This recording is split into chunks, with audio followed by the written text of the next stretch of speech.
तो welcome back to my channel. तो दोस्तों, दिवाली के टाइम पर मैं थोड़ा घर की सफाई वफाई में लग गया था। तो उस टाइम पे क्या है कि मैंने नोटिस नहीं करा कि भाई जो सबसे ज़्यादा सरप्राइज करा है दिवाली पर अगर किसी ने, तो वो है फौजी मूवी के मेकर्स। क्योंकि भाई एक पोस्टर आया, फिर दोबारा एक पोस्टर आया, और आज भाई पूरा क्लेम्स या अनाउंसमेंट आपको देखना मिल जाएगी। बाकी मैं ये कह दूँ कि दोस्तों, इसमें इन पोस्टरों की डिटेल्स जब मैंने चेक करी, एक बटालियन जो भाई अकेली खड़ी रही, एक बटालियन जो भाई अकेले चलती रही, तो ये काफ़ी हद तक सेंस बनाती है कि भाई हिस्टोरिक मूवमेंट है और रियल इंसिडेंट बेस्ड मूवी हो सकती है।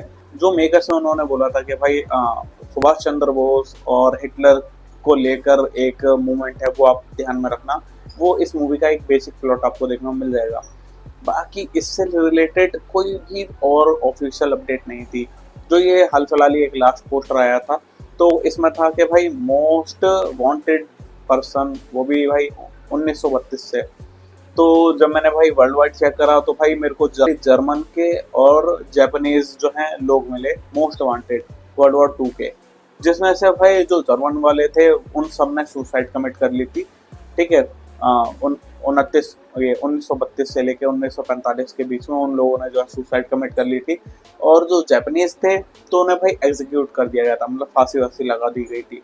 लेकिन अगर मैं इंडिया का जब चेक कर रहा था, तो भाई मेरे को पता चला कि भाई सुभाष चंद्र बोस ही इकलौते ऐसे बंदे थे जिन्हें भाई बहुत ज़्यादा मोस्ट वांटेड डिक्लेयर कर रखा था। उनकी खुद की बटालियन थी। उन्होंने भाई सिंगापुर गए और अपना जापान गए, तब जाके उन्होंने भाई 40 से 45 हज़ार तक के सोल्जर की जो है एक फौज खड़ी करी थी, जिसका नाम रखा गया था INA, आज़ाद हिंद फौज करके भी बुलाया जाता था। बाकी उन्हें कभी भी भाई जिंदा नहीं पकड़ा गया, क्योंकि उनकी खाली अफवाह मिलती थी कि भाई सुभाष चंद्र बोस वहाँ पर हैं।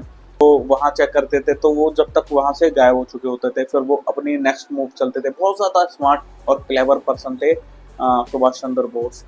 तो हो सकता है कि उनसे रिलेटेड ये मूवी अपने को देखने को मिले, क्योंकि भाई वो कभी किसी के हाथ नहीं आए, पकड़े नहीं गए, और बहुत ज़्यादा शातिर और ब्रेव इंसान मैं कह सकता हूँ। क्योंकि भाई कोई अकेला इंसान इतना बड़ा काम नहीं कर सकता कि भाई पहले तो वो भाई इंडिया में सबसे बच गया अंग्रेजों से वगैरह से, फिर वो गए सिंगापुर गए, हिटलर से भी मिले, जापान गए, और डिमांड करी कि भाई आप हमारी हेल्प करो एक सेना बनाने में।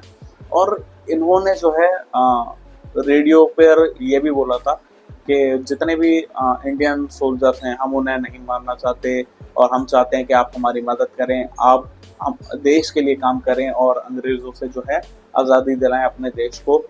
तो ये चीज़ जब बोली थी, तो भाई पूरा जो ब्रिटिश एम्पायर है वो हिल गया था। वो उन्हें समझ नहीं आ रहा था कि भाई वो अब इनका क्या करे। जो जो इंडिया के अंदर जो ऑफिसर थे, इंडियन ऑफिसर, ठीक है, तो उनका क्या करे भाई, कि कहीं ये हमारे खिलाफ तो नहीं है।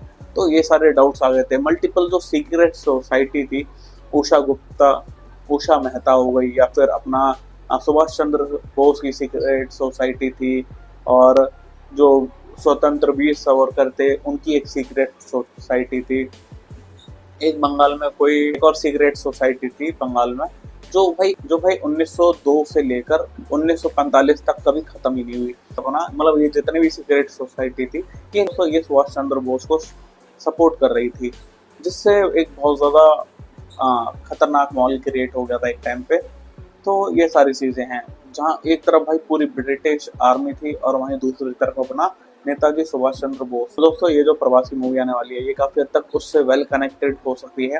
बाकी आज जो है अपने को ऑफिशियली इस मूवी का ग्लिम्स या अनाउंसमेंट वीडियो देखना मिल जाएगी। आज 11:07 पे ये मूवी अनाउंसमेंट देखना मिल जाएगी।